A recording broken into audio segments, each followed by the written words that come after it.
Bem, seja bem-vindo, bem-vinda a mais um encontro da certificação e auditoria da aposentadoria especial e autos de infração. Nosso último encontro, nós estamos falando daquela hipótese que está lá no artigo 43 da Lei 8.212, que diz que nos processos trabalhistas, caso haja o reconhecimento da aposentadoria especial, cabe o recolhimento. E, para finalizar, porque na verdade hoje vamos entrar em outro assunto, eu estava tratando de possíveis consequências desse reconhecimento, explicando o que seria esse reconhecimento, nada mais é do que a alteração do PPP. Mostrei que a justiça do trabalho ela nem sempre é muito rigorosa aí para ordenar alterações do PPP, mas há essa hipótese e ela é extremamente, na minha opinião, ela é no mínimo discutível, já que o reconhecimento pela justiça do trabalho não obriga o INSS a fazer o mesmo reconhecimento.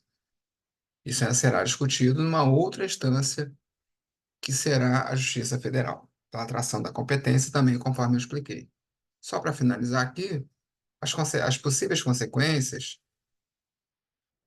envolveriam aí a não abertura dos movimentos, das competências anteriores, tem a discussão a respeito aí quando eles não estiverem listados, quando esses agentes, os quais o juiz de trabalho ordenou que fossem incluídos no PPP, haveria essa discussão. Sugiro sempre começar pelos embargos de declaração, expondo os motivos pelos quais não cabe o reconhecimento, não cabe alteração no PPP, ou, no mínimo, e também porque não cabe a tributação.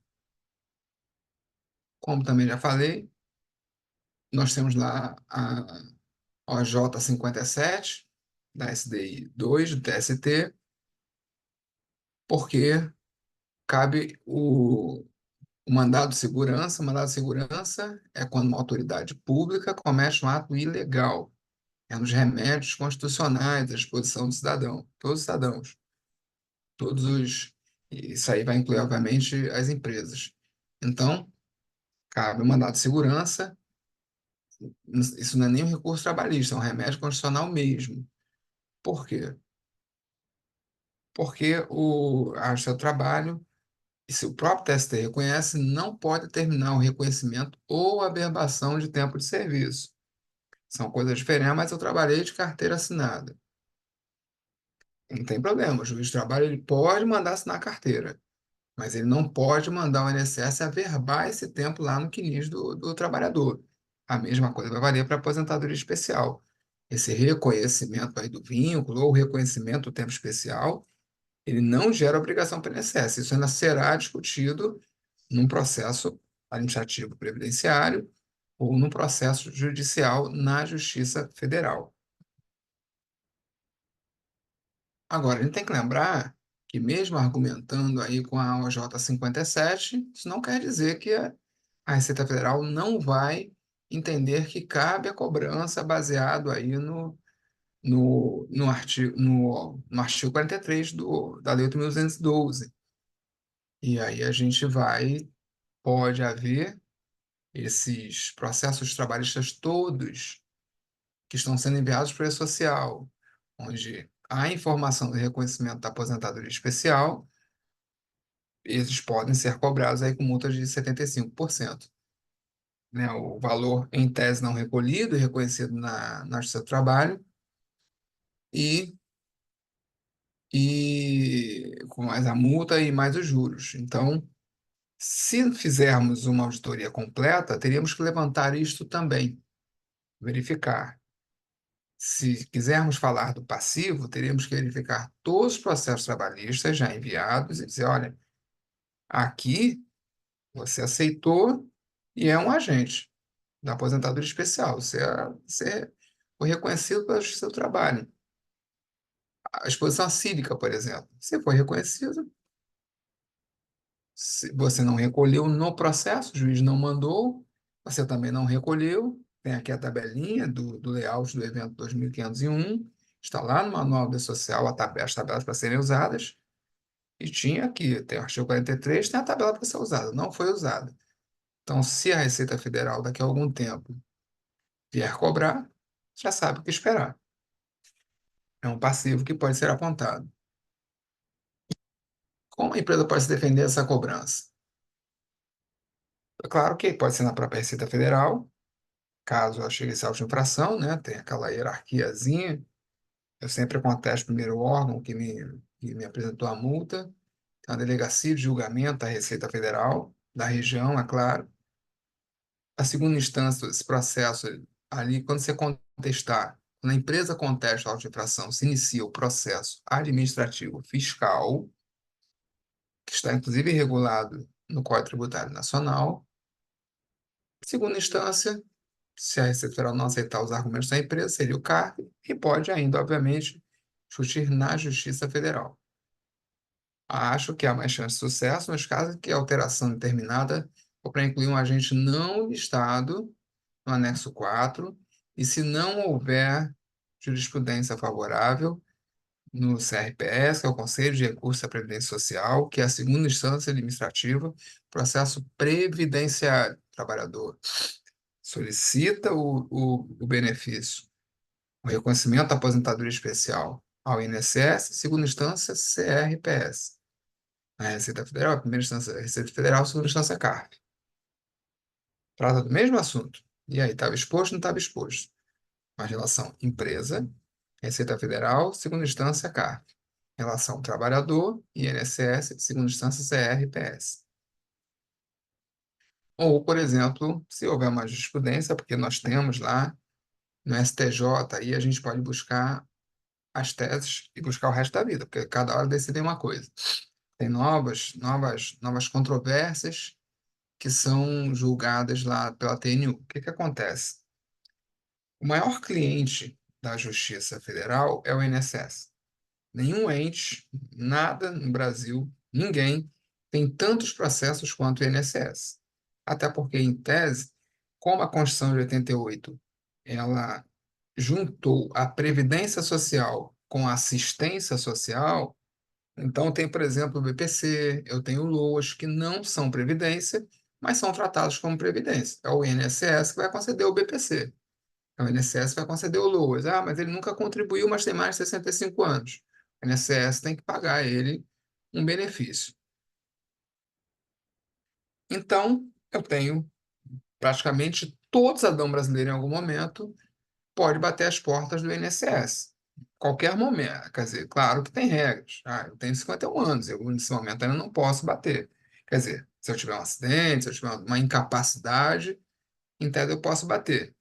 Mas para aposentadoria ainda não. Mas o fato é que todos os brasileiros, em algum momento, tendo ou não contribuído para a Previdência, ou por outras circunstâncias, eles podem bater na porta do INSS. Então, isso faz com que o INSS seja o maior cliente da Justiça Federal.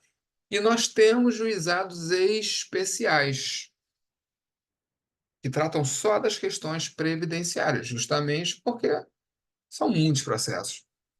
E nós temos a Turma Nacional de Uniformização, que é a TNU, que é um órgãozinho que está no nível do STJ, não é STJ, está no nível do STJ e é convocado pelo Conselho Nacional de Justiça, justamente porque cada juizado especial entende uma coisa. E aí fica uma briga, né? Porque se o do Rio entendeu, um juizado aqui do Rio entendeu uma coisa, o outro juizado do Rio também entendeu outra, as duas partes, seja o INSS, seja o trabalhador, sempre vai se valer dessa outra jurisprudência para ir para as instâncias superiores. Então já tem processo a dar com pau. Se todos chegarem ao STJ, fica muito mais difícil para a justiça. Então, em algumas situações, elas são, quando são questões repetitivas, convoca-se a TNU, quando vem desembargadores, juízes de todos os tribunais federais, os TRFs do país, que agora são 6, incluindo de Minas, foi criado mais recentemente, e eles chegam lá à conclusão e publicam uma súmula. Olha, nesse caso aqui, PPP com ruído informando que metodologia NR15, que é Q5, o outro informando que é Q3. Aí o INSS entende que, pela interpretação do Decreto 3048, tem que ser Q3. PPP informando o nível de exposição, mas não informando nem. Sendo que nós temos lá no Decreto 3048, limite de tolerância é o NEM, ainda que repitam com o NR15. Não tem limite de tolerância de nível de exposição. Tem que ser o nível de exposição normalizado, que faz muita diferença, inclusive. Para quem entende de higiene ocupacional e de avaliação de ruído, sabe que eu tenho lá o limiar de integração. Não é porque o cara tem 8 horas de jornada que ele está exposto às 8 horas acima a partir do limiar de integração. Ele pode estar em algum momento exposto a 70 decibéis. Então, eu só vou pegar para o nível de exposição o que está acima do limiar de integração, que pode dar 2 horas. Somando todos os momentos que ele estava exposto, deu 3 horas, deu 4 horas, deu 1 hora, deu 7 horas. E eu descarto todas essas exposições que que não estão acima do limiar de integração. O nível de exposição para por aí, né? 15. O NEM diz que não. Ele pode ter exposição de 4 horas, considerando só o que esteve acima a partir do limiar de integração. Mas o NEM, que está lá na NH01, e que, por força do artigo 68, parágrafo 12º, a avaliação ambiental, e no caso a LTCAT, deve considerar, tem que pegar esse nível de exposição e multiplicar pelo logaritmo, considerando na fórmula também o tempo da jornada dele. Se você for lá verificar, bom, só contou 4 horas. É o que está acima do limiar de integração, só contou 4 horas. Outras 4 horas da jornada dele, ele não estava exposto a mais de 80 decibéis. Estava por 79, 75, 72, sei lá, mas estava menos de 80. Não importa. Essas, eu vou pegar essas 4 horas, vou calcular o nível de exposição. Mas a aposentadoria especial pede o nível de exposição normalizado. Agora eu vou projetar para 8 horas, o que obviamente vai mudar o resultado, que é uma coisa que muito se discute, se é Q3 ou se é Q5, mas tem essa questão aí do limiar de integração, dos tempos que eu conto para analisar se houve ou não extrapolamento limite de tolerância. Tem essa questão. Então, analisar essas tarefas e calcular o NEM. Bom, se o regulamento da Previdência Social manda calcular o NEM, e eu não paro, e o NEM nada mais é do que o nível de exposição vezes o logaritmo, e considerando ainda o tempo da jornada, obviamente, e aí quem é da higiene ocupacional aí pode me corrigir se eu estiver errado, a não ser que a exposição do cidadão, se o tempo acima do limiar de integração for a jornada inteira, uma jornada de 8 horas, ele esteve exposto acima do limiar de integração, esteve exposto durante as 8 horas acima do limiar de integração. O nível de exposição vai ser igual ao NEM. Só nesse caso. Se não for, o NEM é diferente do nível de exposição. Aí chegava o PPP lá no INSS sem informar NEM. O que o INSS fazia? Desculpa, documento legal. Não posso analisar, recusado a aposentadoria especial. Por mais, porque aí, no caso, nós estamos falando nem do nível, do limite de tolerância. Não estou discutindo aqui. O INSS não estava discutindo se o nível de tolerância estava na NR15 ou na NR3. Não estava discutindo se o log vai ser de 10 ou 16,6 alguma coisa. Não estava discutindo isso. Estava discutindo como é que você avaliou essa exposição, o regulamento da Previdência Social. É por isso que, inclusive, eu digo, o pessoal diz sério que limite de tolerância está na NR15, é impossível, não está na NR15. A NR15 trabalha com nível de exposição. E o decreto 3048 trabalha com NEM, eu normalizo para a jornada toda. Eu uso, mesmo que eu queira usar Q5, Eu não vou discutir aqui se aqui é 3 ou que é 5, não é o objetivo do nosso encontro, mas mesmo que eu faça a medição com Q5 e encontre o nível de exposição que satisfaz o PGR e o laudo de salubridade, eu ainda não achei o NEM, exceto se durante as 8 horas ele estiver exposto acima do limiar de integração. O INSS é recusável. E, obviamente, o trabalhador. Agora, imagina se chegar com um PPP que o nível de exposição diz que é 87 decibéis, que é 90 decibéis, que é 92 decibéis. O NE não interessa, não está como nem o INSS recusava tudo. Eu estou falando tudo isso só para mostrar o papel da TNU, da Turma Nacional de Uniformização. Tudo que aparecer, e eu estou citando o exemplo do ruído, mas tem outros, tá? Tem outros problemas aí no PPP. Então, tudo que chegava lá, que não estava lá exatamente NHO 01 e o nível de exposição nem recusado, INSS, não posso conceder aposentadoria especial. Não há previsão legal para a concessão da aposentadoria especial para o INE. É absurdo, é óbvio, porque o INE ou ele vai ser igual ao NEM, se foi a jornada toda, assim, do limiar de integração, ou ele vai ser maior. Mas aí o INSS muito bondosamente diz isso. Está com 92 decibéis, está como NE, porque se não formou, não é nem. Só pode ser NE. Está como NE, mas eu não posso aceitar, porque o decreto 3048, no artigo 68, parágrafo 12º, diz que tem que ser observado o procedimento de metodologia da Fundacentro. Lá na NH 01 diz que o cálculo tem que ser feito o cálculo nem considerando o NH, o NE, nível de exposição, versus a fórmula assim, assim, assado. Então, não posso aceitar. Aí, um monte de processo. Primeira instância, recurso no TRF, depois de recurso no STJ. Então, o cara chegava com o PPP que estava com NE, no mínimo já sabe que isso aqui vai para 3 instâncias. Esse processo não, mesmo o cara com o PPP dizendo 97 decibéis, o INSS não aceitava. E os outros casos todos, né? Então, vem a TNU, que é aí que vai estar no nível do STJ, não é o STJ, mas vai estar no nível do STJ, e vai uniformizar essas decisões para para todos os juizados especiais previdenciários do país. E, obviamente, também, nos locais em que não há esse juizado especial, vocês estão me ouvindo? Então, nos lugares em onde não há o juizado especial, as outras instâncias da justiça, o Tribunal Federal, até o trabalho pode acontecer também.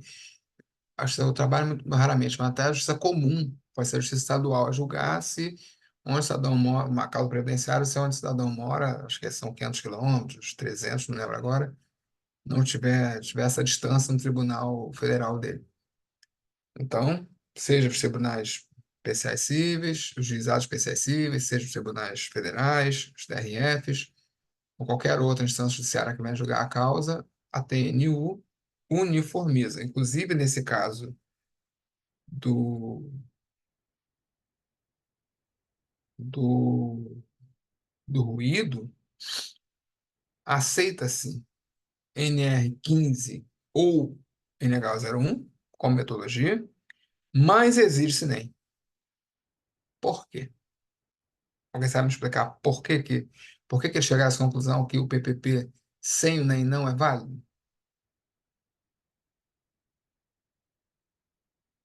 Eu tenho alguém comigo? Vou até para Repita, compartilhar a tela professor. comigo. PPP tem o quê, professor? Sem o NEM. Se for ruído, não é aceito o NE.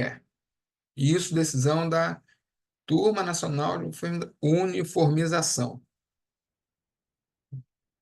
Súmula da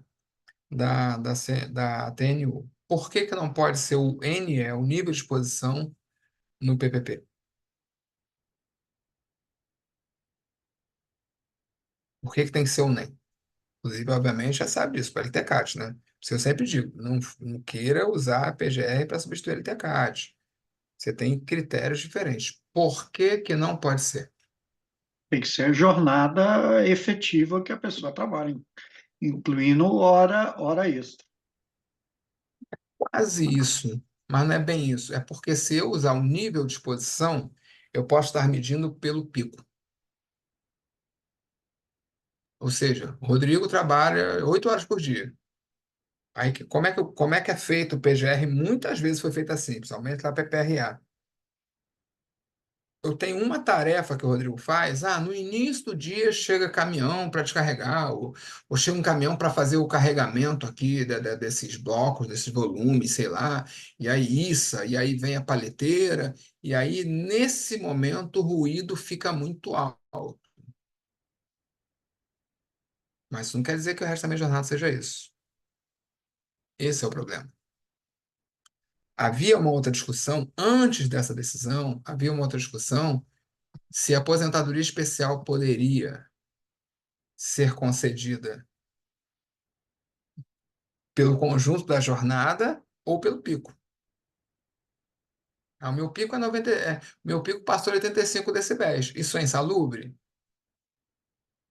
Não sei se vocês percebem a discussão que os advogados propuseram. Peraí, mas se você está dizendo para mim que mais de 85 decibéis é insalubre, agride a saúde do Rodrigo, ele em algum momento está insalubre. Ele está sob essa insalubridade, sob essa situação agressiva.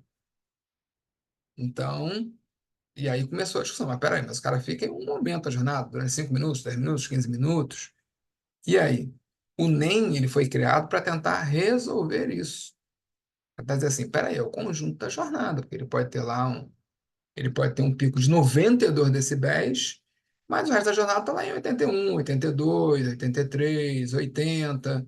Então, quando você for fazer lá o NEM, ele vai considerar o tal do T1, T2, T3, T4, T5, né? Você vai botar todos os T's, né? Esses blocos de exposição, de tarefas que seja, você vai pegar os 92 decibéis, que é o pico dele, por exemplo, mas ele vai acabar sendo compensado se no resto da jornada ele estava sempre ali perto do limiar de integração. Só que a galerinha não queria fazer isso, a galerinha metia no PPP o pico. Até porque muitos prevencionistas aprenderam que colocar o pico era bom para a prevenção. Eu tenho que dar um. Se ele tem um pico de 92, eu tenho que dar um EPI para ele que mitigue, que. Não é suavize, não, me lembra o termo aí, pessoal. Vai abafar, não é abafar, a gente não fugiu o termo. Não é que a mitigação do EPI vai ser Atenuar? atenuar, atenuar. Atenuar. Se ele tem um pico de 92, eu tenho que dar. Como o nível de ação é 80, eu tenho que dar um EPI para ele que seja no mínimo 13. A atenuação seja no mínimo 13. Ainda que no resto da jornada ele esteja lá em 81, por exemplo. Então, o que que eu faço? Vê se eu estiver errado, você me avisem. Então, muitas vezes lá no meu PPRA, eu colocava o pico, 92 decibéis. Porque ele tem um momento, 5 minutos, 10 minutos, 15 minutos, que ele tem realmente esse pico. E eu vou fazer toda a prevenção por esse pico. E vou registrar no PPRA esse pico. Estou errado, gente? Que é assim que sempre rolou? Não, Rodrigo, é que lá na NR15 o anexo 1 é muito ruim, muito fraco. Ele não usa o limiar de integração e todo mundo usa porque Tá na NH 01, mas na isso. NR15 a gente não tem. Mas não está dizendo. Mas ele dá lá o C1 sobre T1 mais C2 sobre T2. Então, bem ou mal, subentende que os valores devem ser ponderados no tempo. Então, acho que se pegar só o pico ou só o vale, não tem base, eu acho. Não, Porque mas o problema é esse. Se eu seguir a NR15, eu posso pegar 70 decibéis. Ele não está dizendo para mim que eu tenho que pegar nada. Esse é o problema. A NH01 diz que não. Que o meu T1, o meu T2, o meu T3, o meu T o que seja, ele sempre vai ser a partir de minha integração. Isso muda por completo o resultado. Mas a discussão na justiça que chegou para o judiciário e em vários tribunais no país, a discussão foi essa. Espera aí, eu tenho aqui um PPRA e estava escrito no PPRA. Às vezes o profissional explicava. Estou considerando o PXH 92 decibéis porque é o pico. E assim, para prevenção, está fazendo ótimo. Você está considerando o pico e você considera o pico para todo mundo, qualquer pessoa que passe na área, você já dá o máximo de proteção. Só que pelas regras da aposentadoria especial não é isso. O que a NH 01 prevê não é isso. Por isso, essa questão. Peraí. Nível de exposição, eu não sei nem como é que você fez. O que que você considerou? Considerou também o vale? Não considerou? Considerou a limiar de integração? Não considerou? Eu preciso que você calcule o NEM, conforme está na NHO 01. Por isso que aquele resultado, é claro que aí nem toda empresa faz, tem profissional que inventou que não precisava fazer LTCAT, que vale para um, vale para outro, que PPRA substitui LTCAT porque está na IN 77, está na IN 128. Não considerou o conjunto de questões. Por que que está na IN 128, estava na IN 77? Porque o cara vai perder o direito dele, não tem outro documento, porque a empresa errou. Mas o certo da história é, quando eu calcular o a aposentadoria especial de posição ruim, tem que ser o NEM. Só me serve o NEM e considerando que está na NHO 01. Só que está acima do limiar de integração. Como é que você faz no seu PGR? Não faço a menor ideia. Aí você chuta, porque realmente a NR15 não é clara sobre isso. Mas no LTCAT posso afirmar com tranquilidade. Que, inclusive, isso é outro ponto de auditoria. Você pode observar na sua autorização, olha, esse resultado aqui ele pode não ser aceito, porque ele não segue a metodologia da Fundacentro. Você o não segue ou você não está demonstrando isto aqui. Você não está demonstrando que o que você está colocando aqui como exposição de ruído para esses trabalhadores não está considerando, não está demonstrado claramente que você seguiu essa metodologia. T1 sobre C1, T2 sobre C2, tal, tal, tal, tal, tal. Quais são o que momentos, qual o tempo que ele está exposto, que ele podia ficar exposto, na verdade, né? Que tarefas são essas? Por que ele está exposto aqui nesse momento? A tarefa que seja. Você não fez. É claro que isso não é obrigatório. Isso não está previsto legalmente. Mas um profissional consciente faria isso. Espera aí, se eu tenho aqui 3 níveis de exposição diferentes, eu tenho que explicar por que que ele está nesses 3 níveis de exposição diferentes, para no final colocar lá a minha fórmula. A minha fórmula tem uma explicação. Por que que o Rodrigo estava primeiro em 92, depois estava em 87, depois estava em 81. Porque aqui em 92 ele faz isso, 87 ele fez aquilo, 81 ele já está em outro ambiente, fazendo outra tarefa. Ou seja, eu não jogo simplesmente os números lá, acabou, o que importa é o resultado final. Não. Eu mostro claramente que houve rigor técnico. Esses caminhos podem ser refeitos por qualquer um no tempo, qualquer outro profissional que chegar. Esse era o conjunto de atividades, que é um grande problema que eu vejo nos laudos. Eles acabam ficando muito frágeis. Não é que seja ilegal, não é que a norma exija isso. Mas sendo um laudo, ele deveria ter mais rigor. Pô, descreve as atividades. E se eu tenho ruído aqui, ou até outros agentes, tá, gente? Porque muitas vezes você tem aí as exposições, elas não ocorrem na jornada toda. Acontece ali quando ele vai fazer a tarefa tal, ele abre lá o recipiente e joga não sei aonde. Acabou. Guardou, acabou. Aquilo ali durou quanto tempo? Ou enquanto está fazendo o processo ali, batendo, sei lá, misturando, fazendo alguma coisa, soldando, sei lá, pintando. No final do processo ele tem que passar, sei lá o quê. Ele tem que passar essa substância aqui. Pô, mas esse processo dura 1 hora, e no final são 3 minutos. Eu não consigo ver geralmente isso nos laudos. Eu não consigo ver esse rigor técnico nos laudos. O, o Lenilson falou, Rodrigo, fazendo isso o quê? Dificulta até o trabalhador mascarar o resultado na medição na íntegra. Se você está falando sobre descrever as tarefas, eu concordo com você. Concordo. É porque essas discussões acabam chegando na justiça com certeza para a concessão do benefício. E elas vão acabar chegando para a avaliação da empresa. Você não me diz como é que você chegou nesse resultado. Você não me explica como é que você chegou. Principalmente se o trabalhador está conseguindo na justiça alterar isso, seja na Justiça Federal ou na Justiça do Trabalho. O meu laudo ele é muito frágil. Eu não consigo, por exemplo, manter o laudo diante de uma perícia, até porque ele não me permite fazer quesitos que obriguem o perito a realmente respeitar a análise que foi feita. Ele está tão vago que, mas parece um chute. Se eu já tenho isso documentado antes, está dentro do meu laudo, tudo bem, você pode questionar o que você quiser, teu papel como perito. Mas eu tenho como impugnar com mais base, com mais assertividade. Mas o assunto aqui, na verdade, não é esse. Eu só estou falando aqui, na verdade, sobre processo trabalhista. É que quando eu vou processo trabalhista, essa alteração de PPP, eu vou ter aí N coisas que são questionadas. Essa é uma delas. Eu não sou advogado ainda, mas e não pretendo trabalhar para trabalhador, por N motivos. Mas pode ser que eu trabalhe. Se eu trabalhar para trabalhador, apareceu com NE, quero nem. Não tem jeito. Porque eu sei que esse NEM muda tudo, porque eu sei que a NH 011 que o pessoal também não fala, o pessoal que é defensor de Q5 também não fala isso. O pessoal não quer usar a limite de tolerância da NR15 só porque é Q5. O pessoal, na verdade, quer fazer a avaliação como NR5, que é completamente diferente da NH01. Essa questão do limiar de integração do NEM faz toda a diferença. Porque, pô, o cara tem 1 hora de exposição, só tem 1 hora, só uma tarefa, acabou. Vou lá, faça o projeto depois para 8 horas, você arrebenta o cidadão, né? Arrebenta a empresa, né? Mas é a regra, vou fazer o quê? O que que eu faço? Enquanto se eu chegar lá para medir às 8 horas, não vou fazer medição aqui durante 6 horas. Aí é mole, pô.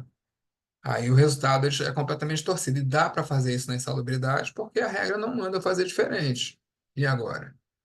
Então, eu, se sou advogado, e se sou auditor também da Receita Federal, na hora, mostra para mim onde é que está aqui, que você seguiu isso aqui da NH 01. Faz Ctrl+C, Ctrl+V do texto, mostra onde está isso no seu laudo. Aquela formulazinha lá que é colocada, a explicação, é para ser feita assim, assim, assim, assim, eu explico assim, assim, assim. Mostra onde é que está isso. Como é que você chegou nesse resultado aqui?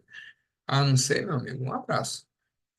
Eu até já instruo alguns advogados previdenciários, eles têm gosto, mas às vezes me procuram, e eu já deixo claro, eu não quero trabalhar para o trabalhador, mas se eu fosse trabalhar para o trabalhador, acho que não sobrava um PPP em pé. Sério mesmo, sobrava um. Ninguém sabe regra. Ninguém segue, né? Ou se segue, não explicita, não registra, não registrou, não existe. No mundo do direito, é uma máxima que tem. O que não está no processo não existe. Tá, teu documento não existe. Nossa, pode ter feito a melhor medição do mundo, seguido as melhores técnicas, pode ser todas tecnicamente corretas. Você não colocou ali como é que chegou ali? Lamento, não existe. Eu derrubava, acho que, sei lá, acho que eu nunca vi pensando, parando, assim, para analisar. Só vocês falando, até quando está abaixo do nível de tolerância. Até quando está abaixo do limite de tolerância. Porque você não tem no documento emitido pela empresa, não consegue demonstrar como é que chegou naquilo ali. E aí tem várias falhas, principalmente na NR15, na antiga NR9, na atual NR1. Se eu esquecer a aposentadoria especial, o cara só paga insalubridade se quiser, né? E consegue documentar que, ó, não tem nada. Só paga se quiser, amigo, porque é muito falho, não tem a explicação de como a coisa realmente deve ser feita. É possível muita manipulação. Muita manipulação. Então, bom, esse aqui é outro assunto. Vamos lá, não vamos perder tempo, senão. Bom, e aí, eu quero chamar a atenção disso aqui. Outra consequência relevante da alteração do PVP no processo trabalhista é a possibilidade dessa alteração ser usada como base para uma auto-infração lavrada pela Receita Federal, levando-se em conta o entendimento que o processo trabalhista é reconhecido como prova suficiente para a comprovação do tempo especial. Eu não falei aqui, o texto não ficou muito claro, eu estou querendo dizer o seguinte, cara, se os trabalhadores dessa empresa saem, vão para a Justiça do Trabalho, tem perícia, tem um juiz de direito reconhecendo, trânsito em julgado, de que aquilo ali era especial, por que que os outros coleguinhas estão aqui na mesma situação não é especial? Quantas perícias eu tenho que ter? Então, você tinha 500 motoristas lá de operadores lá de máquina agrícola. Nos últimos 2 anos saíram 100. 80 conseguiram mudar aquilo ali. Quem entrou na justiça conseguiu. 80 não importa quantos foram. Quem saiu, entrou na justiça, conseguiu alterar a informação do PPP. Os 500 que estão aqui, então, eu tenho que esperar eles saírem para cobrar? Como é que você derruba uma auto-infração embasado nesses processos trabalhistas, que vão ser todos, ou alguns deles vão ser citados no auto-infração, vai ser citado a perícia, vai ser citada a decisão do juiz, aí tem juiz que ainda vai desce mamona, né? Juiz que desce mamona. Acho que a empresa, pô, aqui, absurdo, não sei o quê, direito do trabalhador, blá, blá, blá, blá, blá, blá. Como é que eu derrubo esse auto de infração? Qual é o outro juiz federal ou os julgadores do CARF, os conselheiros do CARF, que vão aceitar derrubar uma auto de infração onde está demonstrado claramente que a empresa sempre reconhece de uma maneira e o judiciário reconhece de outra? Essa é uma das possíveis consequências. Por isso que pode não parecer no primeiro momento, mas essa questão do processo trabalhista ela é muito relevante para eu falar aqui do passivo da aposentadoria especial de uma empresa. É muito relevante. Você pode não estar, minha ficha EPI está bonitinha. Ufa, beleza, realmente me atentei para isso, corrigimos. Meu PCMSO, minhas cartas, está tudo muito beleza. Mas aí entra a pergunta. Mas o seu trabalho, os processos, inclusive que você mesmo está registrando no E-Social, sua empresa está registrando, nós vamos corroborar isso? Aí dá ruim, né? Aí é complicado, né? Tudo isso tem que ser pensado e, dependendo da empresa, eu sugiro que você, quando for auditar, você dê uma olhada nisso. Bom, vamos para o próximo tema, que, na verdade, é a nossa grande preocupação. São as hipóteses de arbitramento. As hipóteses de incidência, ou vamos chamar assim, os fatos geradores, eu já chamei atenção para isso, é bastante relevante. Inclusive, eu fui convidado para ser coautor de um artigo, doutor Ricardo Pedresch, que está escrevendo sobre quais são esses fatos geradores aí para os agentes químicos. Por mim, ele escrevia de tudo. E aí eu fiz aquela partezinha lá, que vem lá do artigo 201 da Constituição, vai para o caput do artigo 58, delegando o poder executivo, definir esses agentes, vai para o artigo 64, decreto 3048, vai para o artigo 68, que define, porque a gente tem esse hábito de falar assim, aposentadoria especial é um direito do trabalhador exposto a agentes nocivos do anexo 4. Por que que é o anexo 4? Tem que saber por que que é o anexo 4. Para chegar no anexo 4 é porque isso está dito lá no artigo 68. Mas para esse artigo 68 ter valor é porque tem o artigo 58 da Lei 8.213, que delegou ao Poder Executivo capacidade de decidir. Para esse artigo 68 ter valor é porque está previsto na Constituição, no artigo 201. Então, na verdade, artigo 201, 58, 68, anexo 4. Na verdade, o primeiro eixo é esse. Para eu dizer, o benzeno, por que que o benzeno em de aposentadoria especial? Porque o artigo 200 da Constituição prevê, aí a lei complementar, que é a Lei 8.213, artigo 58, delega ao Poder Executivo, aí o Poder Executivo, lá no Regulamento da Previdência Social, artigo 68, diz que a lista de agentes está no anexo 4 e no item tal do anexo 4 está o benzeno. Por isso que eu digo que o anexo 4, por isso que eu digo que o benzeno está lá, por isso que eu digo que o ruído está lá, que a vibração está lá, por isso que eu digo que a umidade não está, por isso que eu digo que o frio não está. Mas a umidade seja a insalubridade, o problema da insalubridade é da umidade. Mas eu tenho um raciocínio jurídico para seguir aqui para afirmar, é o que está no anexo 4. Essa parte, ainda que a gente não tenha um material à mão no mercado, lamentavelmente, para consultar todos os fatos geradores, mas em tese nós conseguimos, seguindo o raciocínio jurídico, dizer assim, isso aqui é isso, limite de tolerância é esse, por isso, por isso, por isso. Artigo 68, 201, 58, artigo 68, anexo 4, aí volta para o artigo 64, ou para o próprio artigo 68, lá que vai falar dos agentes cancerígenos, da LINAC, ou então vai falar, ou então vai estar no artigo 64 falando de eliminação, ou de. Gente, hoje eu estou terrível. É eliminação ou Neutralização. neutralização. Obrigado, obrigado. Hoje estou terrível. Obrigado pela ajuda. A Arte 64 fala de neutralização ou eliminação. O mesmo artigo 64 vai remeter aos limites de tolerância à legislação trabalhista. Aí a legislação trabalhista lá na NR 9.6.1, que está dizendo que enquanto não tiver limite de tolerância ali na NR 9, provisoriamente se usa os limites da NR 15, na sua ausência se usa da LINAC, beleza, eu consigo chegar nisso. Você pode nunca ter pensado dessa maneira, mas se parar para analisar, dá para fazer o caminho de cada agente desse. Só que, e aí se eu for auditar, pô, beleza, e aí, amigo, aqui, ó. Eu sei que o limite de tolerância do chumbo é tanto, porque está aqui no item tal da NR15. E seguindo este caminho legal, que foi o artigo 68 da Lei 8.203, artigo 68 caput, artigo 64, anexo 4, artigo 64, NR 9.6.1, NR15, item tal, eu consigo afirmar, seguindo este caminho dessa legislação aqui, que na hora de você avaliar o chumbo na sua empresa, é isso aqui. Beleza. Aí você já está auditando, já sabe assim, pô, você calculou o serviço errado aqui. Você disse que é especial e não é. Você disse que não é especial e é. Essa hipótese de incidência, esse fato gerador, está maravilhoso. Nós não teremos grandes problemas com isso, principalmente se tomarmos o cuidado de definirmos todos os fatos geradores. Só que a hipótese de arbitramento são aquelas hipóteses, como já mostrei antes, que eu não sei. Pelas falhas documentais, pela ausência de documentos, pelo conflito de informações, pelo conflito de documentos, pelo descumprimento da legislação, pela falta de demonstração do gerenciamento do meio ambiente de trabalho, enseja a, enseja a aplicação de uma cobrança, sem que esteja caracterizada a aposentadoria especial. E aí eu digo aqui no texto, a obrigação principal tributária compõe o que se chama crédito tributário.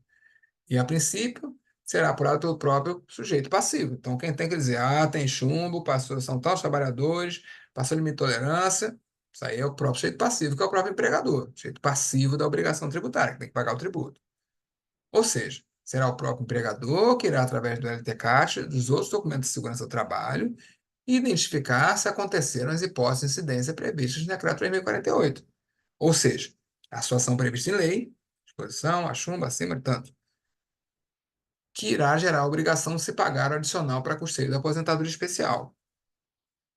Podemos dizer que, para que se constitua o crédito tributário, é preciso ocorrer a hipótese de incidência e que o empregador realize os atos previstos na legislação para apurá-lo. Ou seja, fiz o LTCAT, reconheci a exposição do Rodrigo, enviei esses dados lá no S2240, no S1200 também, S2240 não, mentira. Estou só uma explicação. Enviei lá no evento S1200, botei o código da tabelinha 2, dizendo tem aposentadoria especial. Nessa competência caracterizou.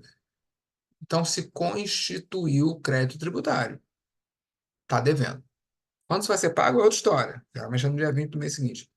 Mas, a princípio, é o próprio empregador que vai fazer a análise do fato gerador e vai prestar a informação para o órgão arrecadador. No momento que se presta essa informação, está constituído o crédito tributário. O crédito não é a favor da empresa, não, tá? O crédito é a favor do governo. Ou seja, está devendo. Caso isso não ocorra, não seja esse passinho todo bonitinho, é facultado ao sujeito ativo, passivo, quem vai pagar, ativo, quem vai receber, quem vai receber não, quem vai arrecadar. E nesse caso, a Receita Federal, é facultado, é possibilitado à Receita Federal o lançamento, ou seja, a cobrança. Então, aqui no tributo nós vamos chamar de lançamento. Fazer a cobrança é fazer o quê? O lançamento. Nesse lançamento vai se constituir, então, um crédito tributário. Eu vou construir esse crédito tributário, seja porque o próprio empregador, o próprio sujeito passivo, ele reconheceu que houve o fato gerador, aconteceu esse fenômeno, estava previsto na lei. Exposição ao chumbo acima do limite de tolerância. Estava previsto lá. Eu reconheci. Se eu reconheci, constitui o crédito tributário. Mas, caso ele não tenha feito isso, aí é o sujeito ativo, a Receita Federal, que pode também fazer a cobrança, ou seja, fazer o lançamento. E ele vai fazer isso através de um mecanismo chamado arbitramento. Lá na Lei de Custeio da Previdência, que é a Lei 8.212, artigo 33, parágrafo 6º diz: se no exame da escrituração contábil e de qualquer outro documento da empresa, a fiscalização constatar que a contabilidade não registra movimento real de remuneração segurada a seu serviço, do faturamento e do lucro, serão apurados por aferição indireta. A aferição indireta é o arbitramento. As contribuições efetivamente devidas, cabendo à empresa o ônus da prova em contrário.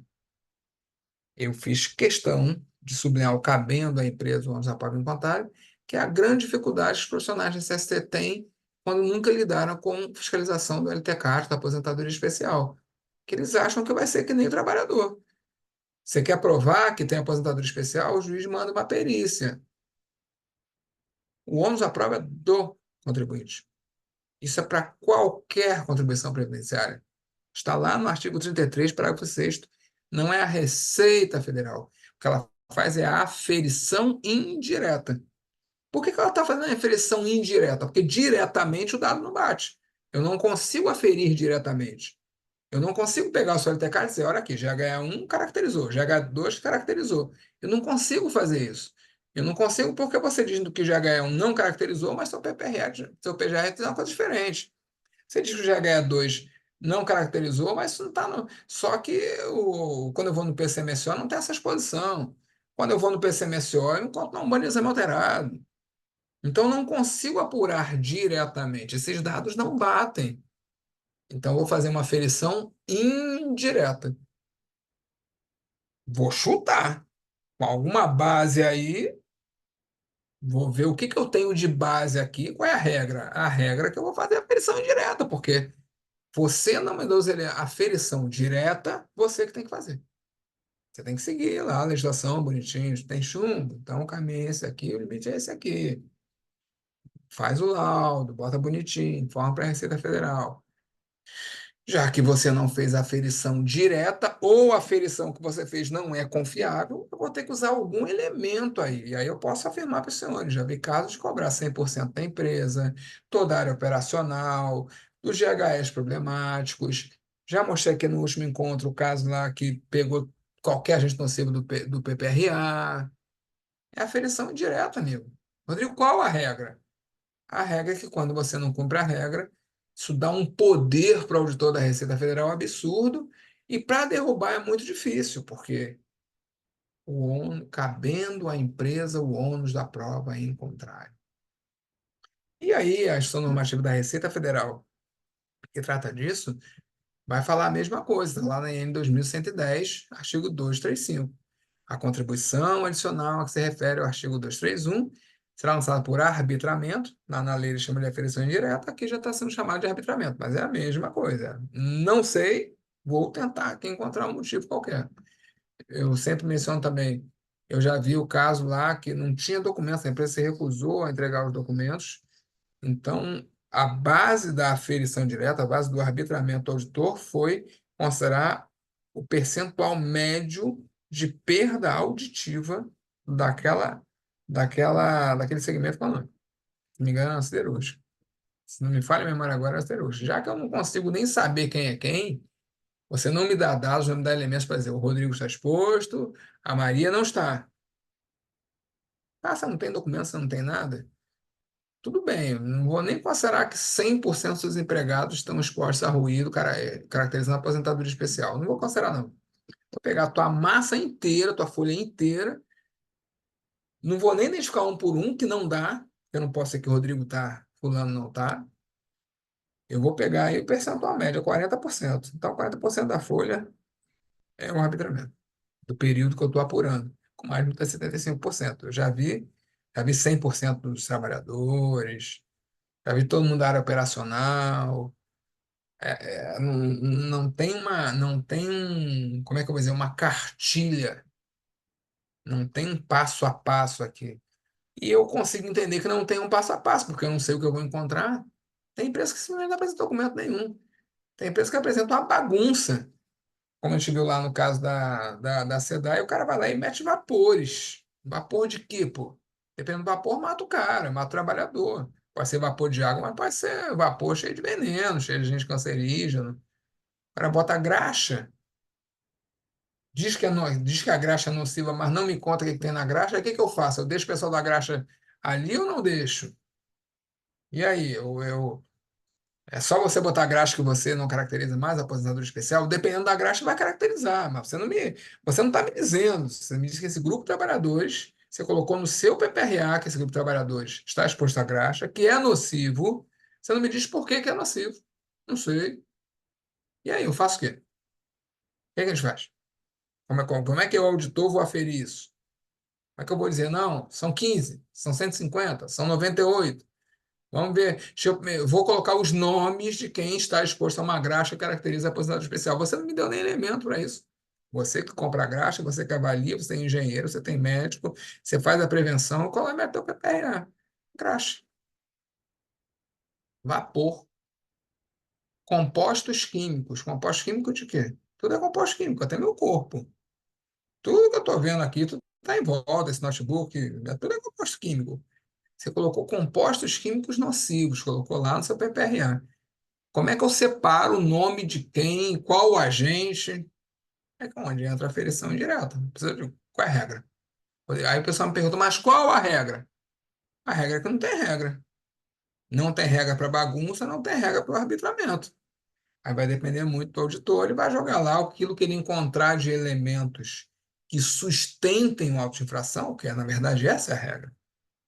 A regra não é dizer que são 15, são 150, 100%, não é dizer isso. A regra que o auditor vai seguir sempre é: se eu fizer a autoinfração dessa maneira, sustenta? Eu consigo ter elementos para ele não derrubar? Ah, pô, um abraço. E pode ser para todo mundo na empresa, mesmo pessoal do escritório, diretor, gerente, administrativo, pode ser só para A, só para B, não sei. O que ele vai sempre ganhar, ele vai ser assim: como é que eu coloco, faço essa auto-infração de maneira a não, coloco elementos de maneira a não derrubar o auto de infração. E o pior é que, como você não tem os elementos corretos, volta realmente para o gerenciamento do meio de trabalho. Quais são esses elementos? Os erros que ele encontrar. Na ficha EPI, não emissão da CAT, plano de ação do PGR, descumprimento NR7 em relação à elaboração do PCMSO. Ele vai usar esses elementos para mostrar assim: olha por que que eu estou aferindo de forma indireta, olha por que que eu estou arbitrando. O que que esse cidadão quer discutir comigo que não é isso que ele deve? Ele quer estar querendo discutir. Como é que ele vai discutir? Olha o que que ele faz na casa dele, olha a bagunça. Nem ficha de EPI o cara consegue manter em dia. Vai arbitrar o que quiser. E aí fica muito difícil você derrubar, porque ele não vai discutir se é NE ou NEM. Ele não vai discutir se é 3 ou que é 5. Ele não vai discutir se tinha que ter avaliação qualitativa dos agentes químicos antes de fazer a avaliação quantitativa. Que eu só posso fazer a avaliação quantitativa depois de fazer a avaliação qualitativa e ela me indicar que aquilo ali é qualitativo. Está lá no LTCAT, não me explica por que que eu quantifiquei aquele agente. Então, é no chute. Não é assim, tem regra. Tem manual para avaliação qualitativa de todos os agentes químicos. Mas a LTCAT não quer saber nem disso, beleza. Ele já poderia pegar por aí, mas ele não vai pegar por aí. Por que que ele não vai pegar por aí? Tá para impugnar todas as avaliações, todas as avaliações de agente químico. Simplesmente porque não tem avaliação qualitativa. Não tem. Eu não sei porque o cara está medindo aquilo. Se ele não me explica por que que ele está medindo aquilo, ele também não me explica por que que ele não mediu, por que que ele não quantificou.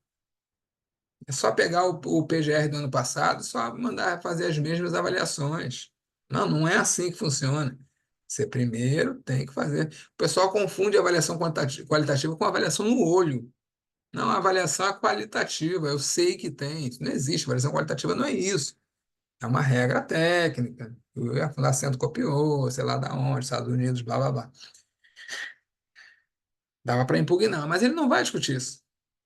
Dá para derrubar tudo quanto é avaliação com erros grosseiros que foram incorporados pelos avaliadores. Dá? Dá. Ele vai discutir isso?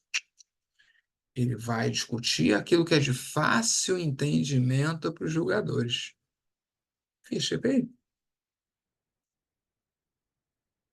Falta de abertura de CAT. Fácil. Qualquer um entende o que é um exame alterado caracterizando uma doença, principalmente se o INSS concedeu o benefício por aquela doença, considerou acidentário, e você não abriu a CAT.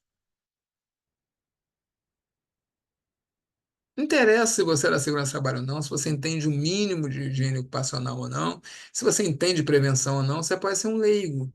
Mas você sabe o que é uma ficha de EPI que o cara só assina a primeira vez 6 meses depois que entrou na empresa. Todo mundo consegue ver isso. Está aqui a data de admissão do cidadão, 1º de janeiro. Está aqui a primeira vez que ele assinou recebendo o EPI, 1º de julho. Então ele passou 6 meses sem. Qualquer leigo consegue saber disso. Não precisa saber higiene ocupacional. Então, os elementos que ele vai colocar para embasar o arbitramento dele, ele assim, não são exatamente elementos técnicos. Porque ele sabe que se ele partisse para a discussão da avaliação qualitativa que tem que vir antes, porque lá no manual, não sei das quantas, porque o NE, eu vou derrubar essa avaliação aqui do ruído, porque não tem o NE, porque não tem o NEM, não calculou o NEM. Aí ele tem que explicar a nota de infração dele, o que é o NE, o que é o NEM, por que essa avaliação aqui não vale de nada, que não seguiu a regra. Você acha que os juízes vão entender isso, vão parar para ler isso? Mas ele consegue entender facilmente que o Supremo Tribunal Federal concedeu a aposentadoria especial sem considerar o EPI. Deita e rola. Rodrigo, mas está errado, porque eu fui ver o fato gerador, não, seguindo essa linha, o raciocínio do fato gerador, eu nunca posso considerar no meu LTCAT que a empresa tem que recolher o adicional sem considerar o EPI, porque é o artigo 64 que manda. Está no artigo 201, que é só efetiva exposição. O artigo 64 da Carta 1048 fala que a efetiva exposição é só depois de considerar as medidas de proteção da legislação trabalhista. Como é que eu vou seguir o artigo 64 para todos os agentes, menos para o ruído? Eu fui lá ler o ARE 66435, não fala nada que eu tenho que desconsiderar. Fala que a declaração no PPP, eu não estou fazendo PPP, eu estou fazendo a avaliação do fato gerador. Isso vem antes do PPP. Tá bom. Mas por que eles estão aplicando a auto-infração baseado nisso e mantendo? Porque esse é o raciocínio do auditor. E vai manter o auto-infração dele. O que vai manter? Aquilo que o leigo, que o cidadão médio, minimamente instruído, vai entender. A ficha EPI. Que se o cara vai ter aposentadoria especial sem considerar o EPI para ruído, que não abriu a CAT, que tem doenças caracterizadas lá no PCMSO, a própria empresa reconheceu isso, no próprio PCMSO dela, que não tem plano de ação, que não cumpre o plano de ação, então que não gerencia, que o GHE aqui diz uma coisa, ali diz outra, que na folha de pagamento diz professor, e lá no laudo, no PGR, está dizendo instrutor é a mesma coisa que professor, está avaliando a mesma coisa, que toda a estrutura dos seus laudos é completamente diferente da folha, você pega o laudo, o PGR, você não consegue identificar quem é quem na folha, porque os cargos são diferentes, os setores são diferentes. Isso aqui eu não consigo nem bater folha, que é a base de cálculo, estou tratando de tributo, então é folha. Eu não, esse laudo é a explicação da folha. O que é que eu vou colocar na folha? Ela nem reflete, porque o profissional de SST cismou que a estrutura do laudo tem que ser GHE. Só que GHE pode incluir cargos diferentes, funções diferentes. Aí faz todo sentido para o profissional de SST. Mas para quem tem que saber uma base de cálculo, é o salário, a remuneração do Rodrigo, a remuneração da Maria, do João, do Pedro, eu abro aqui e quero saber quem daqui tinha que recolher. Deixa eu tentar ver pela explicação do laudo. É tudo GHE. Com nomes diferentes, setores diferentes, funções diferentes. Qualquer um entende isso. E fica, inclusive, parecendo que já foi feito para confundir, já foi feito para não recolher, já foi feito para sonegar. Ninguém nunca contou que a LT Caixa é documento auxiliar da Folha. A LT Caixa nada mais é do que explicar um lançamento da Folha, que é uma contribuição previdenciária. Ninguém nunca falou isso. Mas é um documento tributário, é uma obrigação acessória tributária, ou previdenciária, como você quiser chamar. Mas a LT Caixa só serve para isso. Só serve para isso, não. Também serve para embasar o PPP. Também serve para a concessão da aposentadoria especial. Mas para a empresa não serve. A empresa não tem aposentadoria especial, a empresa tem folha. Então, para a empresa, a LTCAT é documento auxiliar da folha. Tem que refletir a folha. Eu pego aleatoriamente na folha, escolho uma coisa, tem que encontrar isso na LTCAT. Se eu encontrar um nome ali, eu tenho que encontrar aqui. Ah, não, então você, pô, não falei isso, estou falando que eu tenho que encontrar claramente correspondente.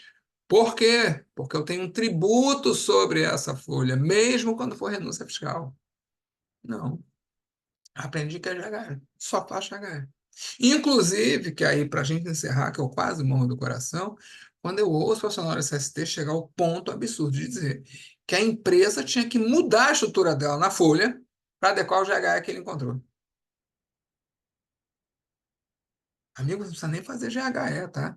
GHE é só uma técnica estatística para você não fazer muita medição, tá? Porque o que a Receita Federal, o que o legislador desse país exige é que você diga individualmente a exposição de cada trabalhador da sua empresa, mesmo que sejam 20 mil trabalhadores. É individual. Existe a técnica estatística para que você não faça 20 mil medições.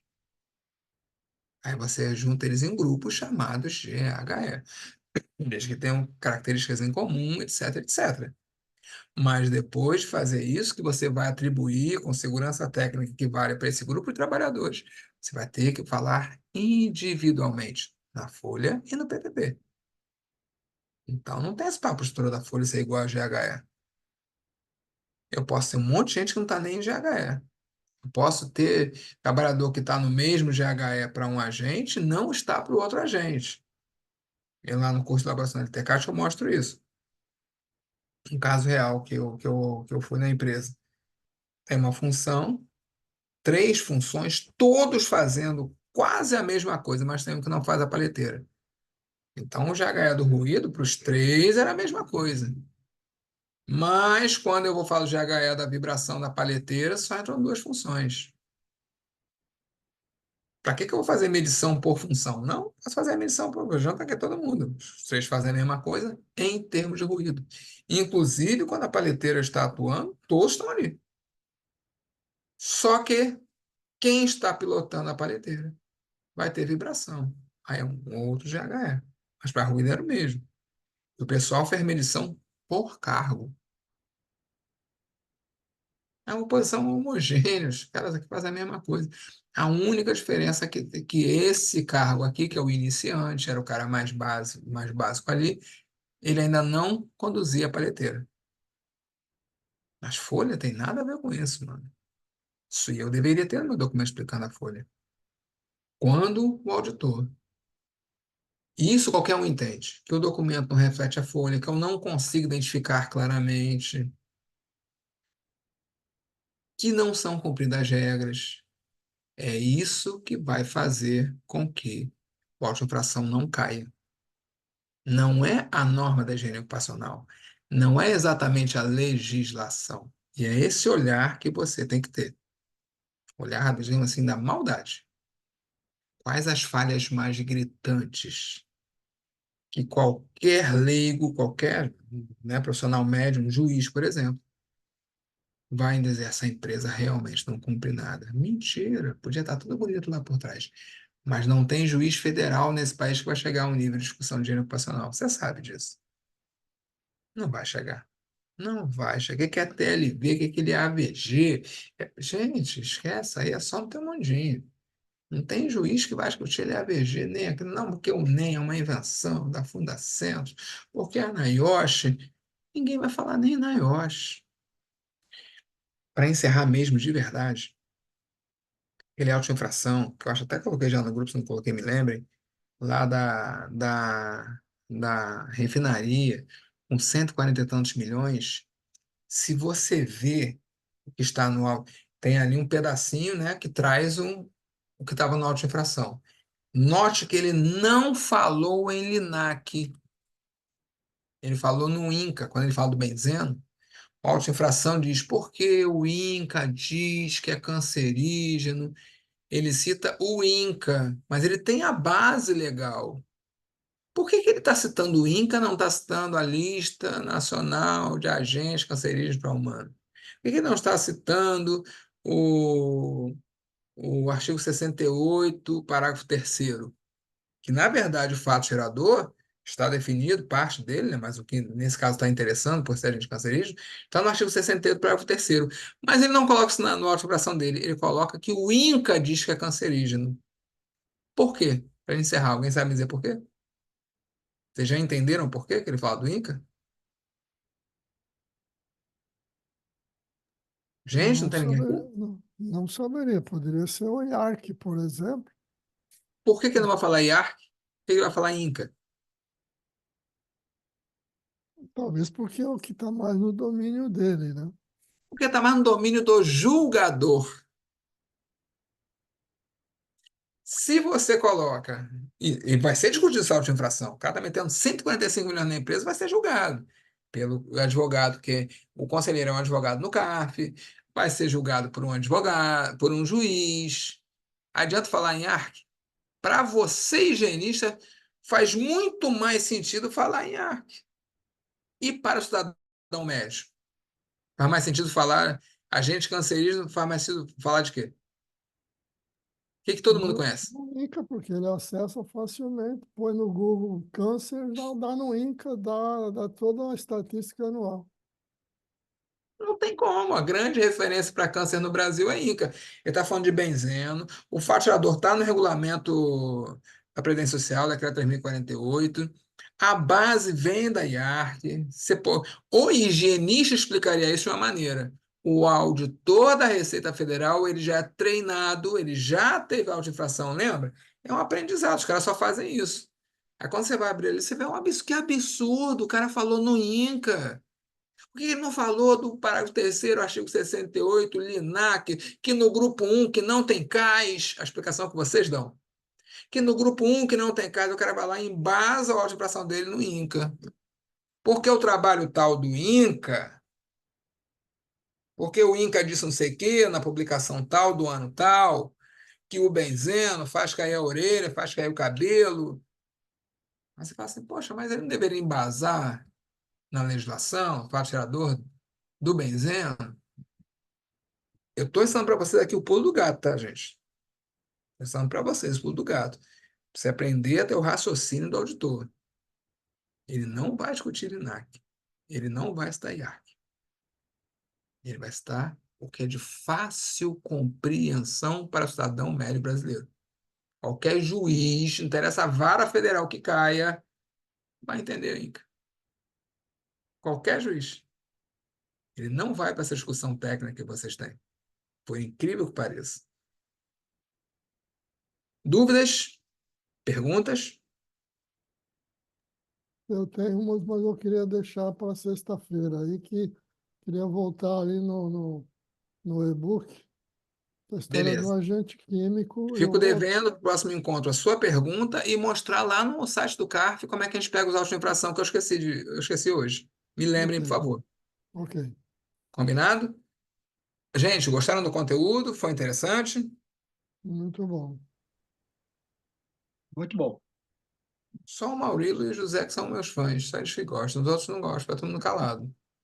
A gente precisa de mais participação, pelo amor de Deus. Não sejam coruja, não fica só olhando, não. Gostaram do conteúdo? Seu Denilson, seu Fábio? Sim, cara, eu gostei muito. Você acha que está evoluindo no conhecimento? Gostamos sim. Bom, Com cara, certeza, com certeza. vocês estão evoluindo mesmo, tá? Assim, tem o raciocínio, tá avançando, vocês percebem que cada encontro vai abrindo mais a mente, vai realmente numa trajetória de aprendizado. Só um feedback que eu estou pedindo rapidinho. Com certeza. Então, sexta, mais um encontro para a gente, já devendo o site lá do CARF e a pergunta do nosso amigo José Fávero, e a gente continua aqui nessa questão aí do arbitramento. Beijo, bom descanso, obrigado a presença de todos vocês. Boa Tchau, tchau, noite. pessoal.